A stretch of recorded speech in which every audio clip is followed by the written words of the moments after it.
La forte pluie de la matinée de ce vendredi n'a pas empêché le préfet Firmin Coutan et son équipe de descendre dans les marchés pour le contrôle des prix de certains produits. Ainsi, la délégation conduite par l'autorité préfectorale est composée du directeur départemental de l'industrie et du commerce, du directeur départemental du développement, du directeur départemental de l'agriculture, de l'élevage et de la pêche, puis de la directrice départementale de la police, était ce jour dans les marchés de Boycon et de Tindy dans la commune de Zakota. Dans les marchés parcourus ce jour, les commerçants dans la grande majorité respectent les prix fixés par le gouvernement pour soulager la population en ce qui concerne les produits de grande consommation tels que le ciment, la farine de blé, l'huile raffinée et les intrants agricoles. Nous avons sillonné quelques boutiques et dépôts de ciment, de vente de farine de blé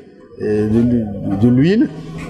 Donc nous essayons de comparer, nous interrogeons ou bien nous vérifions le prix de cession de ces produits-là et cela nous permet donc de faire la comparaison entre le prix de vente effectué et le prix tel que fixé par le gouvernement.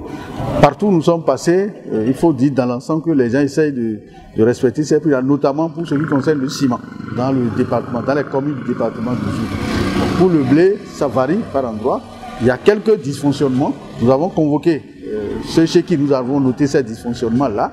Parce qu'il y a un certain nombre de choses qu'ils ne comprennent pas, qui ne sont pas forcément liées au prix fixé par le gouvernement. Quand nous prenons les manières de délivrer les factures, vous allez constater qu'ils mettent sur le prix de cession, le coût du transport. Ce qui fait qu'au niveau de leurs factures, on constate qu'il y a une légère augmentation. Alors là, on les invite à nos bureaux pour leur expliquer désormais comment ils doivent établir leurs factures pour nous permettre de faire facilement le contrôle et nous permettre de ne pas les punir injustement. Aussi a-t-il mis en garde les commerçants véreux du risque qu'ils encourent lorsqu'ils décident d'aller contre les décisions du Conseil des ministres.